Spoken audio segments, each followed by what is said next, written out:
Hello guys. तो आज हम शोल्डर एक्सटर्नल रोटेशन के बारे में डिस्कस करने वाले हैं डंबल के साथ में। ओके, तो शोल्डर में दो मसल ग्रुप होता है, एक ऊपर वाला और एक डीप मसल ग्रुप। ऊपर वाले में 3 मसल्स होता है। आगे वाला एंटीरियर, बीच वाला मिडिल डेल्टोइड और पीछे वाला रियर डेल्टोइड। तो आगे वाले के लिए ये ओवरहेड या फिर फ्रंट रेज करते हैं। जो बीच वाला है उसके लिए ये वाला एक्सरसाइज साइड लेटरल रेज, और जो पीछे वाला है उसके लिए ये पेक डेक फ्लाई या फेस पुल। तो ये तो हो गया ऊपर वाला एरिया। तो ये जो है आपके लिम्स को ऐसा मूवमेंट देता है अलग अलग डायरेक्शन में। एक दूसरा मसल ग्रुप होता है जो डीप मसल ग्रुप होता है शोल्डर के ये मसल के नीचे। उसका मेन काम जो है आपके हाथ को ऐसे होल्ड करके रखता है। जो ह्यूमरस वाला जो बोन है, इस बॉल सॉकेट को ऐसा होल्ड करके रखने वाले जो मसल का ग्रुप है, 4 मसल्स का ग्रुप है, उनके लिए ये वाला एक्सरसाइज मेन होता है। तो इसमें 2-3 तरीके से हम ट्रेन कर सकते हैं। हमने एक सेपरेट वीडियो बनाया था लास्ट टाइम में शोल्डर एक्सटर्नल रोटेशन वाला थेराबैंड के साथ में।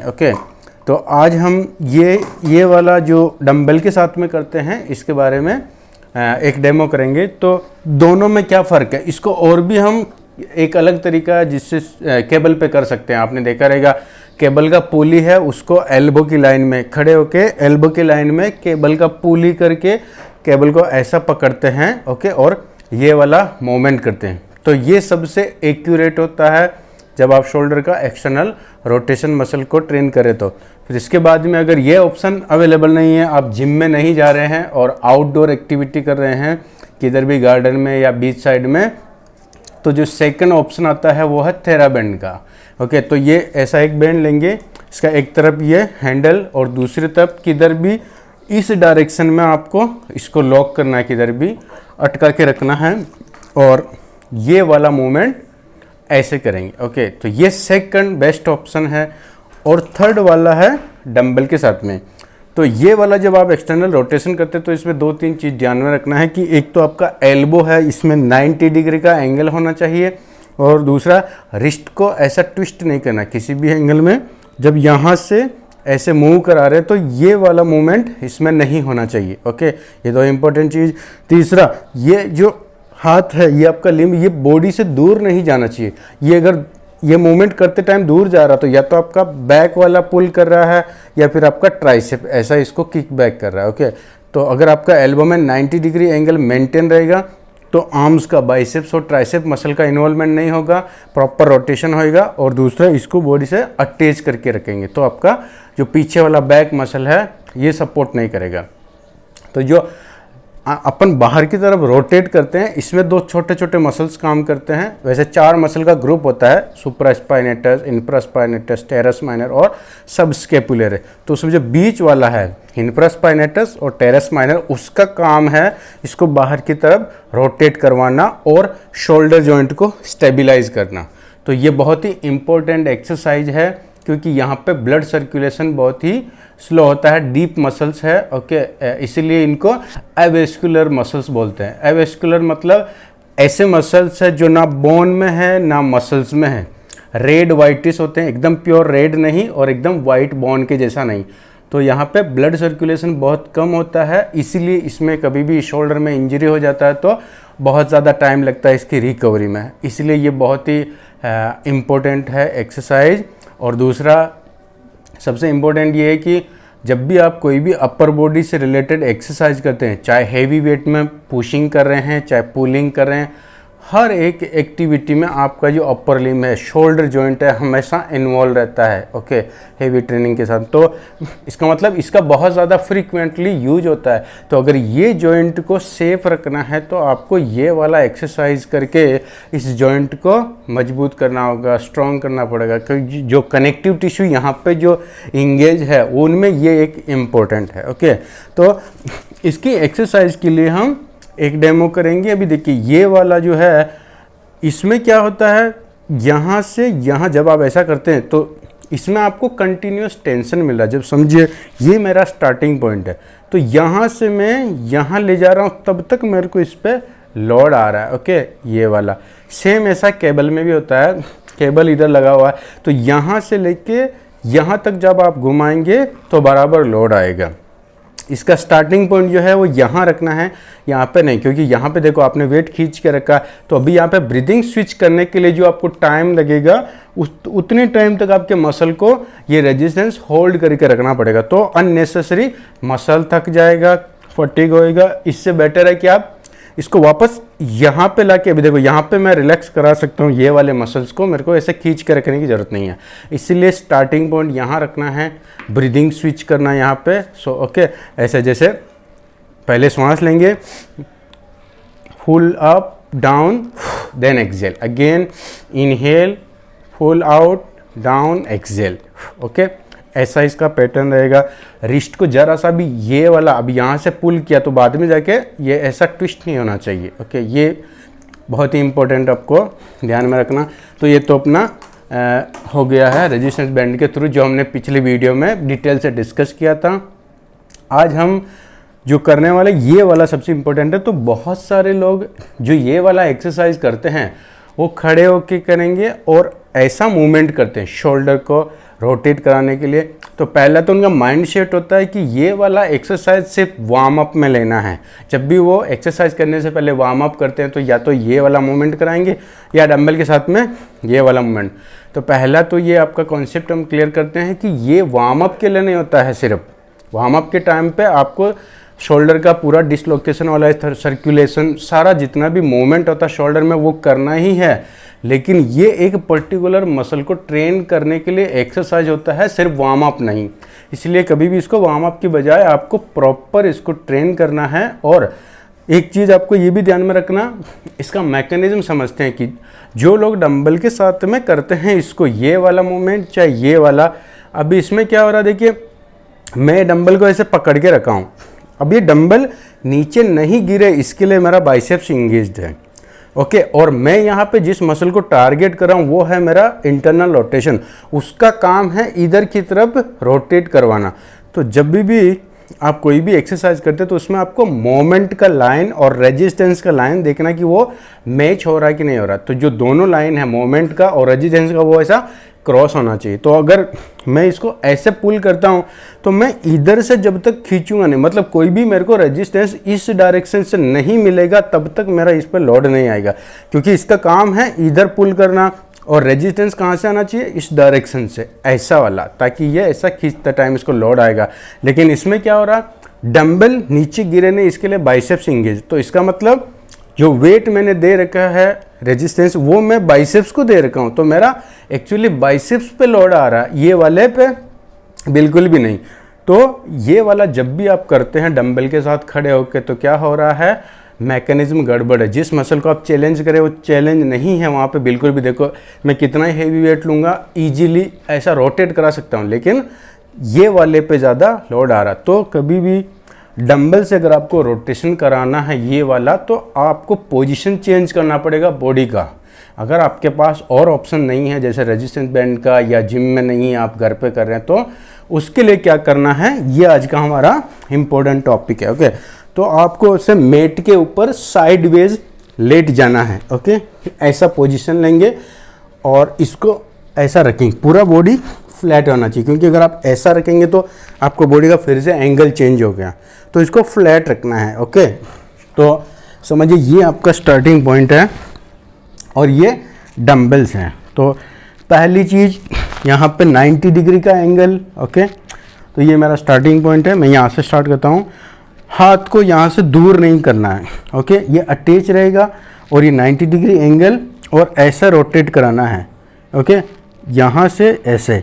तो ये सर्कुलर मोमेंट है, आइसोलेशन, एक जॉइंट काम करा। लेकिन इसमें क्या हो रहा देखिए, जब मैं यहाँ से वेट उठा के यहाँ तक लाता हूँ, ये वाली रेंज में मेरे को ज़रा सा भी लोड नहीं आ रहा। एक्चुअल रेजिस्टेंस कहाँ पे मिलेगा मेरे को, यहाँ से लेके यहाँ तक। तो ये रेंज सबसे इम्पोर्टेंट है। ओके, क्योंकि ये ग्रेविटी के एकदम अगेंस्ट मूव हो रहा है, राइट। तो यहाँ के बाद जब यहाँ से आप उठा के यहाँ लेके जाते, अब आपको और इधर ले जाने की ज़रूरत नहीं है ये वाला, क्योंकि देखो यहाँ से लेके यहाँ तक क्या हो रहा, ग्रेविटी के पैरेलल मूवमेंट हो रहा अगेन, और यहाँ से यहाँ भी ग्रेविटी के पैरेलल। तो ये दोनों ही फेज में आपको इस पे मसल पे इतना लोड नहीं आ रहा, रेजिस्टेंस नहीं मिल रहा है, कोई चैलेंज नहीं, तो आपको क्या करना है, ये वाली रेंज को थोड़ा सा सीरियस लेना। ये यहाँ से लेके यहाँ तक है, तो यहाँ प्रॉपर फॉर्म होना चाहिए, गड़बड़ नहीं होना चाहिए। यहाँ पे जब आप उठा रहे तो बाइसेप, अगर आपने एल्बो का एंगल चेंज किया, फ्लेक्शन किया तो कैसा होगा, बाइसेप पे आएगा, एक्सटेंड किया तो ट्राइसेप पे आएगा। ओके, तो आपको ये ध्यान में रखना है कि 90 डिग्री का एंगल हो और रिस्ट को ऐसा ट्विस्ट नहीं कराना है। ओके, ऐसा मूवमेंट नहीं होना चाहिए, सीधा रिस्ट पूरा स्ट्रेट रहेगा, सिर्फ ये जॉइंट हिलेगा। ओके, तो ये हम ना अभी स्टार्ट करते हैं, 5 रिपीटेशन करके देखते हैं। ओके, ये स्टार्टिंग पॉइंट है, इनहेल 1 2 3 4 5। ओके, तो ये इसका प्रॉपर फॉर्म हो गया। फिर आपको साइड स्विच करना है, इस तरफ घूम के ये वाला हाथ का करना है, तभी जाके एक साइड कंप्लीट होएगा। तो ये आपको अभी समझ में आ गया कि जब भी हम बैठ के और ये वाला मूवमेंट करते हैं और फिर लेट के करते हैं, इसमें डिफरेंस है। ये लेट के करने वाला ज़्यादा इफेक्टिव है अगर आप डंबल के साथ कर रहे हैं तो, क्योंकि ये अभी आपने अच्छी तरह से समझ लिया जो मैकेनिज्म, जो ग्रेविटी का जो लाइन होता है वो कैसे काम करता है। ऐसी पोजीशन में बाइसेप पे लोड आ रहा और जब आप लेट जाएंगे तो प्रॉपर वही मसल पे लोड आ रहा। तो ये था अपना शोल्डर एक्सटर्नल रोटेशन मसल्स को ट्रेन करने के लिए एक वेरिएंट जो हम डंबल के थ्रू करते हैं। इसमें देखो शोल्डर का इंटरनल रोटेशन वाला मूवमेंट है, ये वाला डिफरेंट मसल काम करता है, लेकिन ये आपको अलग से करने की ज़रूरत नहीं है। जब भी आप शोल्डर ट्राइसेप या चेस्ट शोल्डर ट्राइसेप या सिर्फ शोल्डर का वर्कआउट कर रहे हैं तो मेन एक ये वाला हो गया, फिर साइड वाला और फिर ये रोटेशन, ये तीन ही एक्सरसाइज मेन शोल्डर में होता है।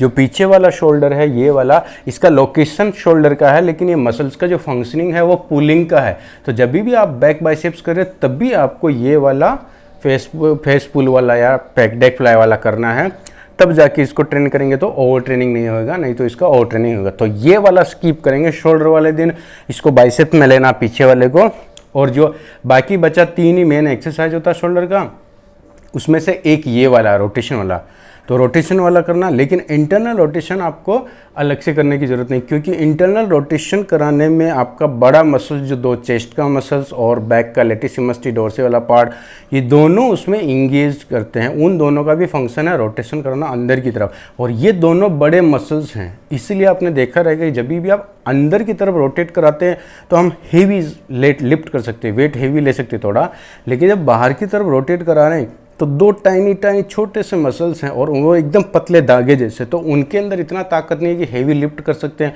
इसलिए आप देखेंगे 1 या 2 प्लेट भी मशीन पे मुश्किल से हम पुली से खींच पाते हैं जब बाहर की तरफ रोटेट कर रहे हैं, और अंदर की तरफ करेंगे तो ऑलमोस्ट उससे 3 गुना वेट कर सकते हैं, क्योंकि इसमें जो मसल्स है वो बड़े मसल्स इंगेज हैं। ओके गाइज, तो शोल्डर से रिलेटेड आपका सारा कॉन्सेप्ट क्लियर हो गया है कि शोल्डर वाला रोटेशन कभी करना। एक तो इसको वार्म अप में नहीं लेना है, आपको डायरेक्ट इसको प्रॉपर ट्रेन करना है जो भी मसल ग्रुप इसमें काम कर रहा है।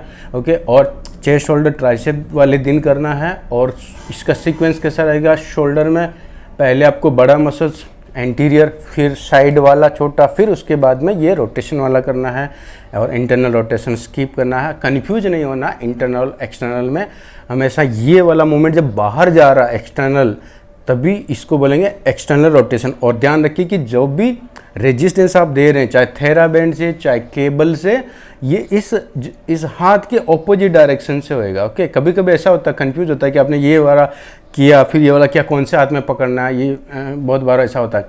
तो याद रखिए कि जिधर मशीन है उसका ऑपोजिट हाथ में आपको हैंडल पकड़ना है। ओके, इधर से आ रहा केबल तो आपको ये हाथ में, फिर जब आप ऐसे घूमेंगे तो फिर से याद रखिए कि मशीन इधर है, इधर से वायर आ रहा है, रेजिस्टेंस बैंड आ रहा, तो ये ऑपोजिट वाला हाथ रहेगा, ये आपको ध्यान में रखना है। ओके, तो शोल्डर ट्राइसेप जब भी कर रहे हैं, चेस्ट शोल्डर ट्राइसेप, आपको ये एक्सरसाइज स्पेशली ऐड करना है, और इसका ज़्यादा सेट लेना है आपको, 5 या 6 सेट लेना है मेन सेट वार्म अप के अलावा, क्योंकि ये बहुत ही इंपॉर्टेंट एक्सरसाइज है।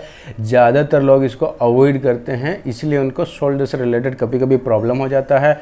बड़े से बड़े बॉडी बिल्डर को भी अगर आप ये देखिए बोलेंगे कि ये वाला एक्सरसाइज, तो उनका भी इसमें बहुत ही कम वेट जाएगा, 1 2 3 प्लेट खींचना मुश्किल हो जाएगा, क्योंकि वो लोग कभी भी इस एक्सरसाइज का बहुत कम शेड्यूल में रखते हैं और बहुत ही वीक होता है उनका। लेकिन अगर आप साइंटिफिक तरीके से देखेंगे तो जितना आपका शोल्डर का जॉइंट मजबूत होएगा, आपका बॉल सॉकेट जो है ये वाला, ये हाथ को जितना ऐसा पकड़ के रखेगा मजबूत, उतना ही आप अच्छा परफॉर्म करेंगे, चाहे आप पुश करें, पुल करें और जो भी एक्टिविटी कर रहे हैं।